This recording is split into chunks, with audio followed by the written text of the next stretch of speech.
Hello students, कैसे हैं आप सब। आई होप आप सब अच्छे होंगे। आपकी स्टडीज बहुत ही ज़बरदस्त चल रही होगी।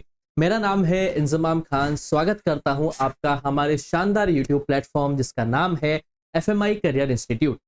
जैसा कि बच्चों आपको पता है कि हम class 12 chapter number 1 nature and significance of management को पढ़ रहे थे और इस प्रारंभ सीरीज के अंदर हम आपके बिजनेस स्टडीज का पूरा सिलेबस कंप्लीट करवाएंगे विद एक्सपेक्टेड क्वेश्चंस। तो चलिए बिना किसी देर के हम इस कारवा को आगे बढ़ाते हैं और फटाफट से हम देख लेते हैं कि हमने अभी तक प्रीवियस लेक्चर्स में क्या क्या पढ़ा था।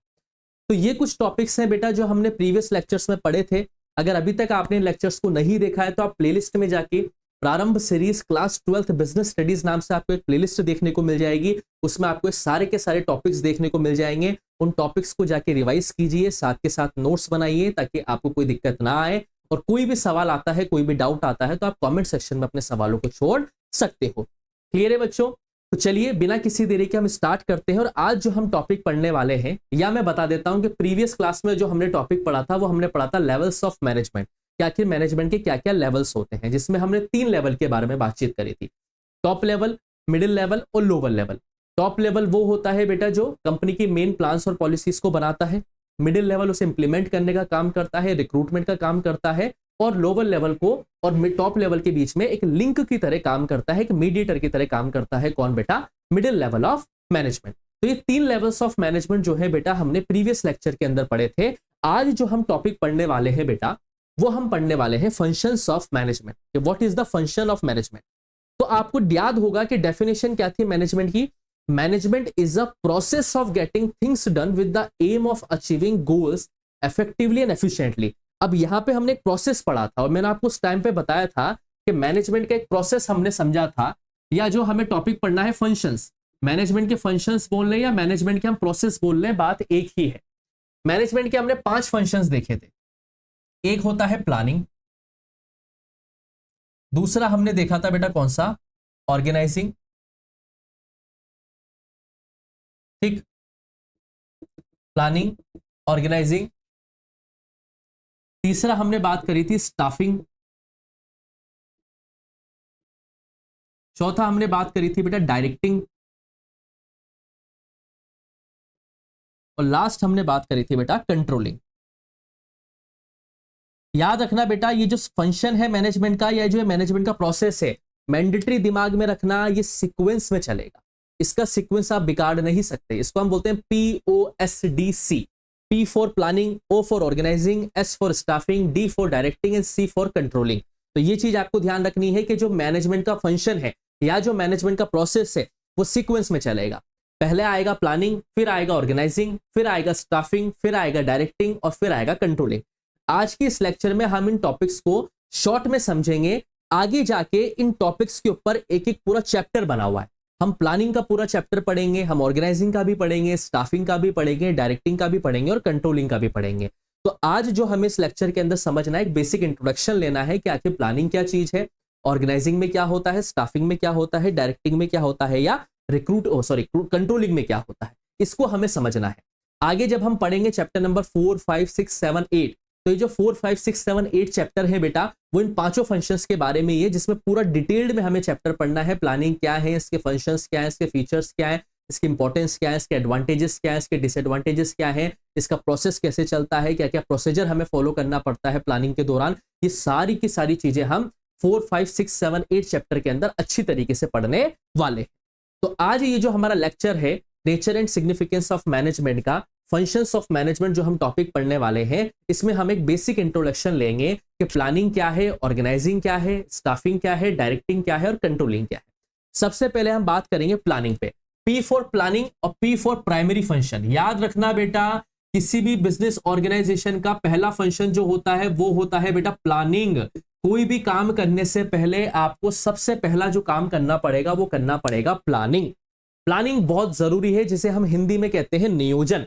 बहुत सारे एग्जांपल्स है। फॉर एग्जांपल हम मनाली ट्रिप पे जा रहे हैं, तो मनाली ट्रिप पे जा रहे हैं तो ऐसा नहीं रात को डिसाइड हुआ कि मनाली ट्रिप पे जा रहे हैं और सुबह उठ के बस में बैठ के ट्रेन में बैठ के निकल गए। नहीं, प्लानिंग करनी पड़ेगी। बस से जाना है, ट्रेन से जाना है, फ्लाइट से जाना है, बाय रोड जाना है, वहां जाके कहाँ रहेंगे, क्या खाएंगे, कैसे कैसे घूमेंगे, क्या क्या प्लेसेस है वहां पे घूमने की, क्या क्या वहां पे कितना कितना खर्चा होता है, वहां मौसम ठंडा है तो गर्म कपड़े रख लेते हैं। ये सारी की सारी चीजें आपको प्लानिंग करनी पड़ेगी।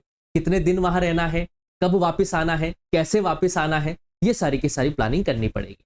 और एक और एग्जांपल ले लो बेटा, मान लो घर में किसी की वेडिंग आई है, तो ऐसा नहीं है कि वेडिंग डिसाइड होगा भाई ये लड़का है और ये लड़की और सुबह उठ के शादी कर देंगे, ऐसा नहीं होता है। प्लानिंग करनी पड़ेगी, कौन सा वेन्यू होगा, कब शादी करनी है, मुहूर्त निकाला जाएगा, केटरिंग वाले को करा जाएगा, इवेंट वाले को करा जाएगा, डेकोरेशन वाले को करा जाएगा, कपड़े यहाँ से लेके आने हैं, इसको इतना पैसा देना है, इससे इतना पैसा लेके आना है। ये सारी की सारी चीजें हमें क्या करनी पड़ेगी, प्लान्ड करनी पड़ेगी। ऐसा नहीं है कि रात को सोएंगे सुबह उठेंगे और वेडिंग हो जाएगी, रात को सोएंगे सुबह उठेंगे और मनाली निकल जाएंगे, ऐसा नहीं, प्लानिंग करना पड़ेगा। सेम वही चीज बिजनेस ऑर्गेनाइजेशन के अंदर भी चलती है। आपको अपने पूरे फाइनेंशियल ईयर में क्या क्या टारगेट अचीव करने हैं, कैसे कैसे उन टारगेट को अचीव करना है, उनको आपको क्या करना पड़ेगा, प्लान करना पड़ेगा, प्लानिंग करनी पड़ेगी।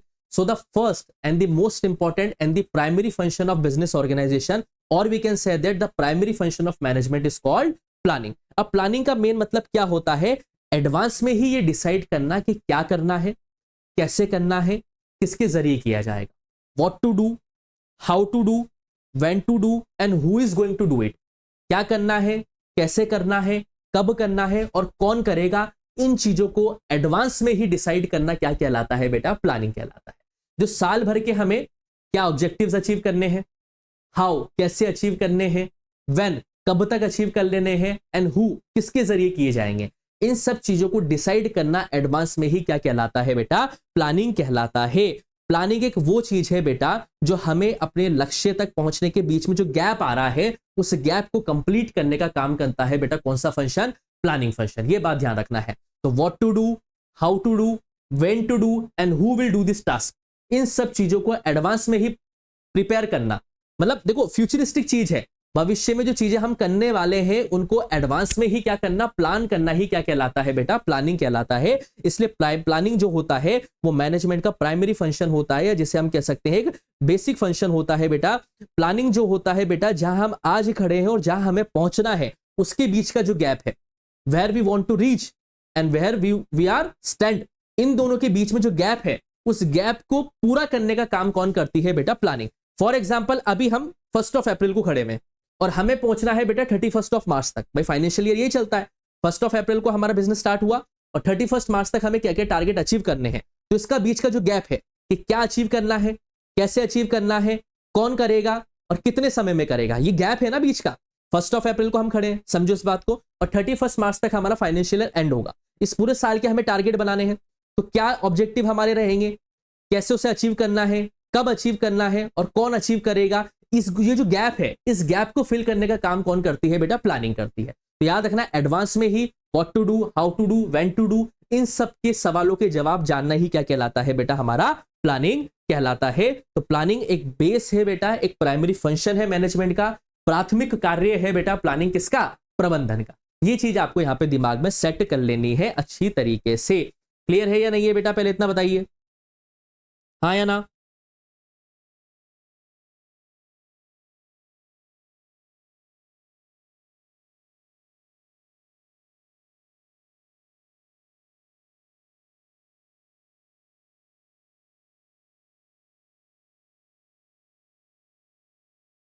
ठीक है, अब दूसरी एक्टिविटी क्या आती है, दूसरा फंक्शन हमारा क्या आता है बेटा, ऑर्गेनाइज करना।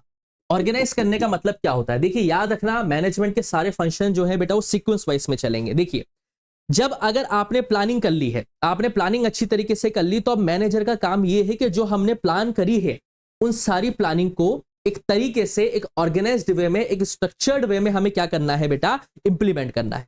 फॉर एग्जाम्पल कोई भी काम स्टार्ट करने से पहले ऑर्गेनाइजिंग के अंदर आता क्या है कि हमें कितने डिपार्टमेंट्स चाहिए, हमें कितने यूनिट्स चाहिए, हमें कितनी सब यूनिट्स चाहिए, ड्यूटीज को असाइन करना, ये सारा का सारा काम किसके अंदर देखने को मिलेगा बेटा, ऑर्गेनाइजिंग के अंदर देखने को आपको मिलेगा। ठीक है, किसको क्या अथॉरिटी दी जाए, किसको क्या रिस्पॉन्सिबिलिटी दी जाए, किसके पास डिसीजन मेकिंग पावर रहेगी, कौन टास्क को कंप्लीट होने या ना होने पे आंसर हमें करेगा, कितने डिपार्टमेंट्स हमें चाहिए, कितने मैनेजर्स हमें चाहिए, कितनी यूनिट्स और सब यूनिट्स की हमें रिक्वायरमेंट रहेगी। इन सारी की सारी एक्टिविटीज को एक स्ट्रक्चर्ड वे में इंप्लीमेंट करना ही क्या कहलाता है बेटा, ऑर्गेनाइजिंग कहलाता है। ये आपको इंपॉर्टेंट तरीके से ध्यान रखना है कि ऑर्गेनाइजिंग क्या होता है। एक बार प्लानिंग करने के बाद ये पता लगाना कि हमें क्या क्या चीजें चाहिए।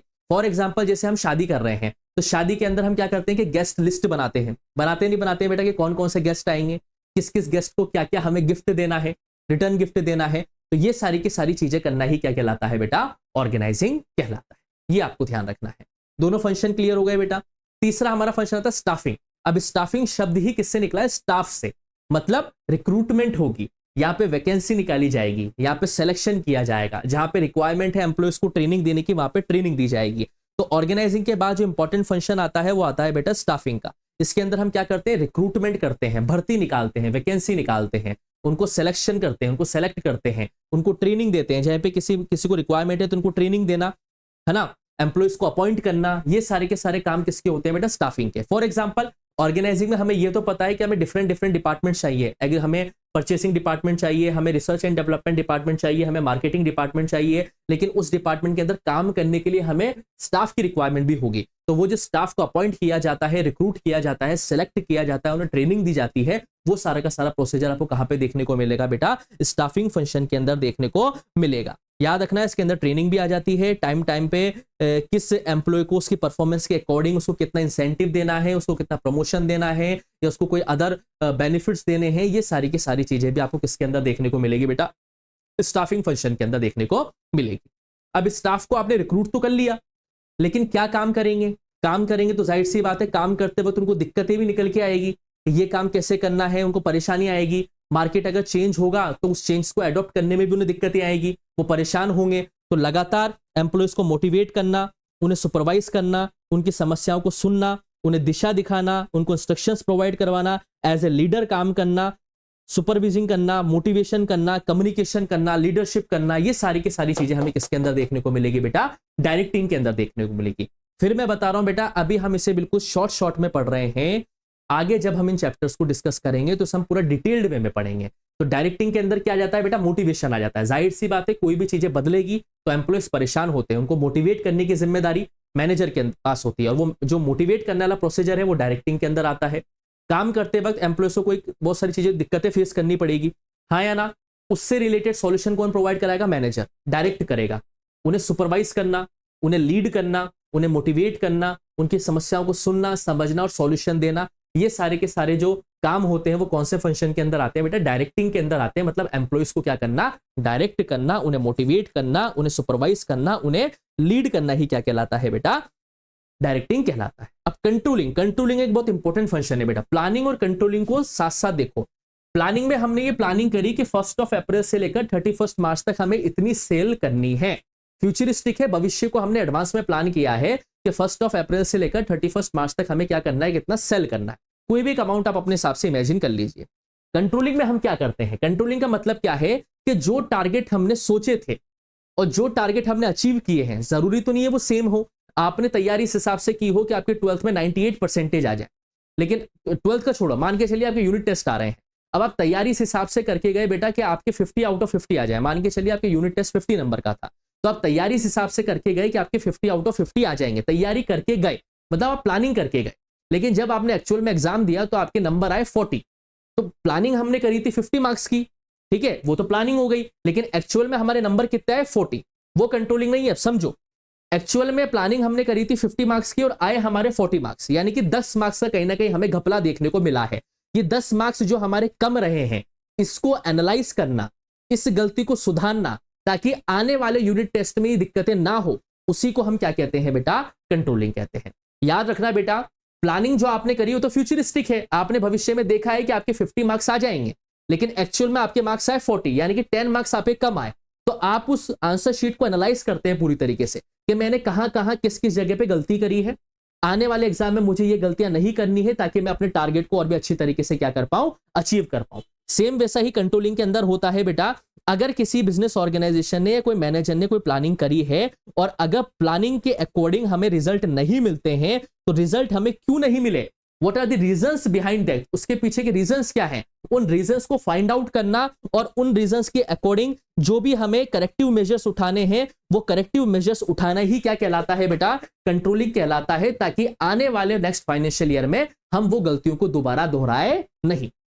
अगर आपको सिर्फ आंसर शीट मिलती है और आप आंसर शीट को सीधे ऐसे कैसे पटक देते हैं, तो आप कंट्रोलिंग फंक्शन को परफॉर्म नहीं कर रहे हैं। जो बच्चे अपनी आंसर शीट को पूरी तरीके से एनालाइज करता है, देखता है कि मैंने कहां पे क्या क्या गलती करी है और अगले एग्जाम में उन गलतियों को दोहराता नहीं है, तो आप कौन से फंक्शन को परफॉर्म कर रहे हो बेटा? कंट्रोलिंग फंक्शन को परफॉर्म कर रहे हो। तो याद रखना, प्लानिंग जो हमने करी उस हिसाब से जब हमें कंट्रोलिंग के अंदर रिजल्ट नहीं मिलते हैं, तो रिजल्ट क्यों नहीं मिले, उस एरर का पता लगाना और उस एरर को सही करना, ताकि इन फ्यूचर हम वो गलती को दोबारा नहीं दोहराएं। उस फंक्शन को हम क्या बोलते हैं बेटा? उस फंक्शन को हम कहते हैं कंट्रोलिंग फंक्शन।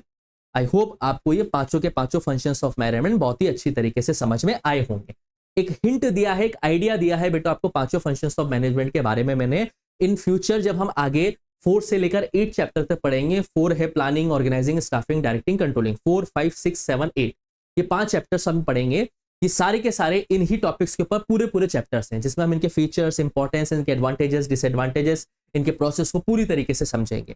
तो आई होप आपको ये वीडियो समझ में आई होगी। कोई डाउट रहे बेटा फंक्शंस ऑफ मैनेजमेंट से रिलेटेड, तो आप कमेंट सेक्शन में अपने सवालों को छोड़ सकते हो। जल्दी ही मिलूंगा आपसे इस चैप्टर के लास्ट टॉपिक के साथ। तब तक के लिए आप लोग पढ़ते रहें, और वीडियोस अगर आपको पसंद आ रही हैं तो वीडियोस को लाइक करना है, दोस्तों के साथ शेयर करना है, और चैनल को सब्सक्राइब करना मत भूलना। जल्दी ही मिलूंगा आपसे नेक्स्ट वीडियो में। तब तक के लिए आप लोग पढ़ते रहिए, मस्त रहिए। Thank you.